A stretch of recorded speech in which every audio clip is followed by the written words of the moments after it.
2020년 12월 20일 큐티 말씀입니다. 역대상 29장 20절로 30절입니다.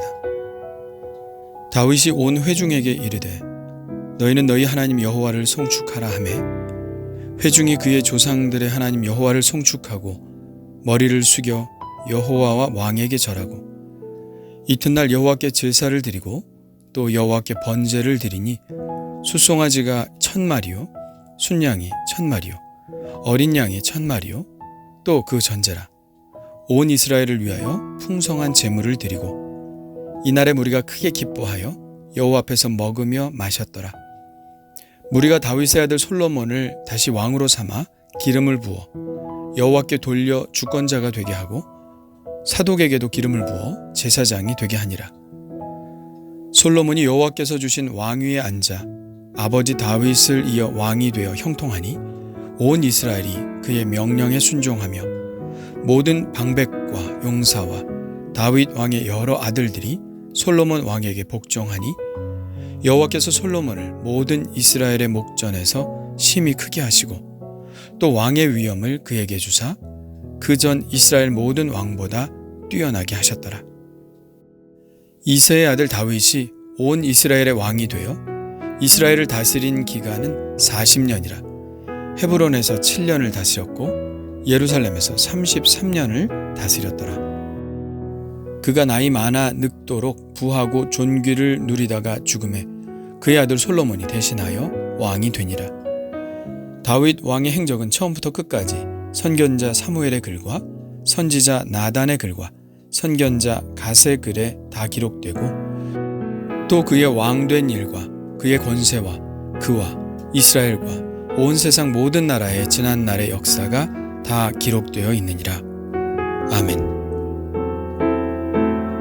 28장에서 시작된 다윗의 마지막 연설과 기도는 백성들의 찬양과 하나님과 다윗을 향한 절로 마무리됩니다. 그리고 이튿날은 하나님께 제사를 드리죠. 정말 어마어마한 양의 제사가 드려집니다. 숫송아지가 1000마리, 순양이 1000마리, 어린 양이 1000마리가 드려집니다. 이게 정말 사실일까, 가능할까 할 정도로 엄청난 제물입니다. 말씀에 온 이스라엘을 위하여 풍성한 제물을 드리고 라고 했으니 정말 풍성하게 하나님께 드렸던 것 같습니다. 그도 그럴 것이 이러한 제사는 항상 잔치를 수반하기 때문입니다. 제사가 끝나면 이 제물들을 사람들이 다 나누어 먹죠. 많은 사람이 모였기 때문에 많은 제물이 드려질 수밖에 없었죠. 그들은 모두 기뻐하며 하나님 앞에서 먹고 마시며 그 날을 즐겼습니다.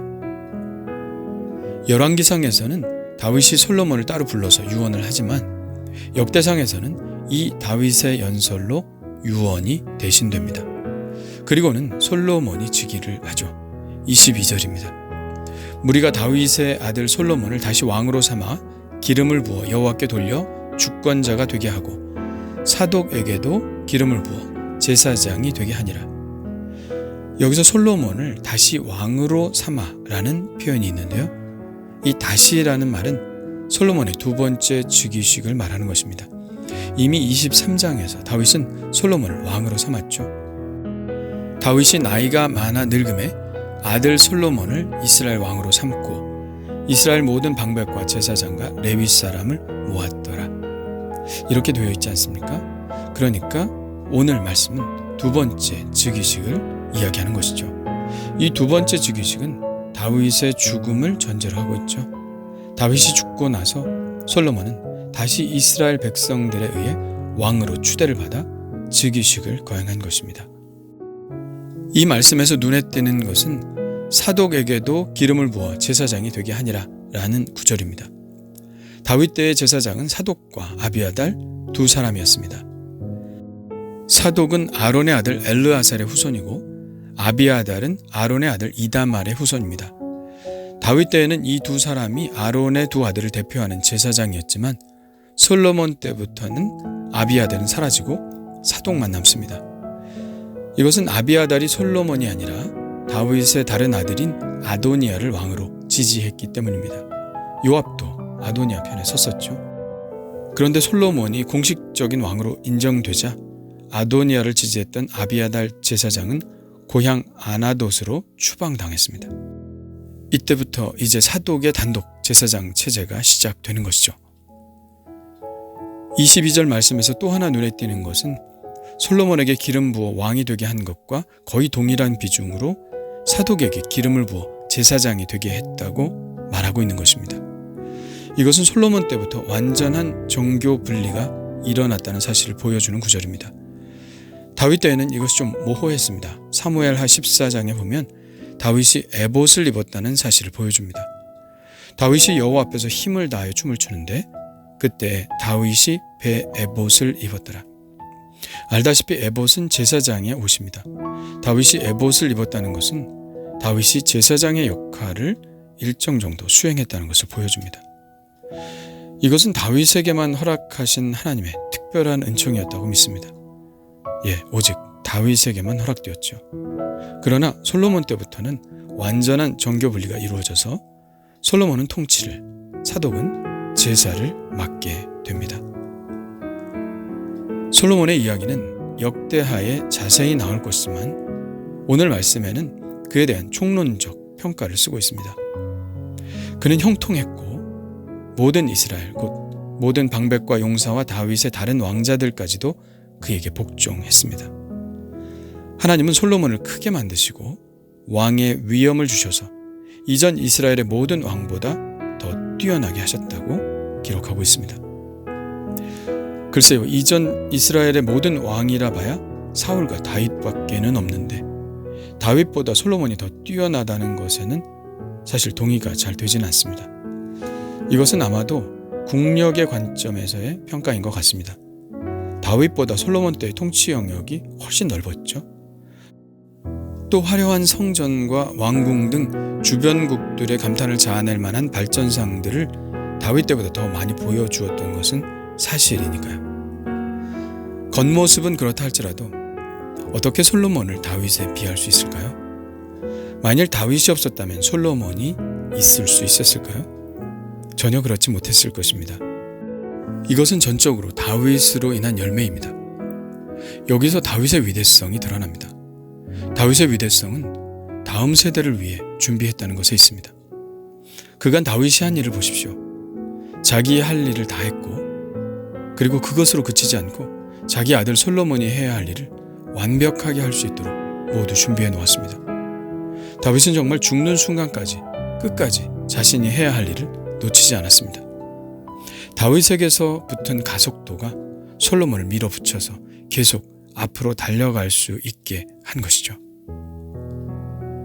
그렇다면 우리는 어떤가요? 현재 한국의 기독교가 실패하고 있다면 그것은 자녀들에게 신앙을 전수하지 못해서일 것입니다. 다윗은 너무나 조급하다 싶을 정도로 솔로몬과 백성들을 채근했던 것을 봅니다. 그렇다면 과연 우리는 어떨까요? 다윗처럼 믿음을 전수하고 있나요? 알아서 하겠지. 시간이 지나면 신앙이 생기겠지. 이렇게 생각하며 너무 안일하게 살고 있는 것은 아닌가요?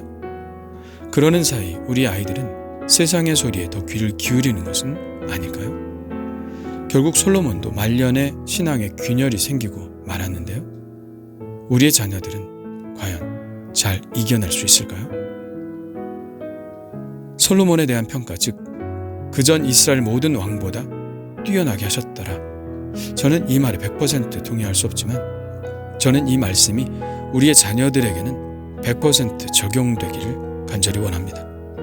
우리의 자녀들이 우리를 포함한 이전 세대보다 더 뛰어나게 되기를 소망합니다. 그런 일이 일어나기 위해 저는 다윗처럼 끝까지 믿음의 고삐를 늦추지 말고 매일 신앙을 새롭게 하며 자녀들에게 살아계신 하나님을 증거하는 삶을 계속 살아야겠다는 다짐을 해봅니다. 주님 감사합니다. 한 세대가 가고 또 한 세대가 옵니다. 다윗의 관심은 하나님을 믿는 신앙이 계속해서 다음 세대에 전달되는 것이었음을 봅니다. 저의 관심도 그렇습니다. 주님, 우리 부모들이 다윗과 같은 열정을 지니게 하옵소서. 신앙을 다음 세대에 잘 연결시키는 일이 가장 중요한 사명임을 깨닫사오니 물질이나 명예에 대한 관심보다 우리들의 자녀, 그들이 신앙의 찬란한 꽃을 피워 이전 세대보다 더 뛰어나다는 소리를 듣는 것에 대한 관심이 더 많이 있게 하옵소서. 이전보다 더욱 주님을 사랑하게 하시고 이전보다 더욱 주님을 잘 섬기게 하옵소서. 예수님의 이름으로 기도합니다. 아멘.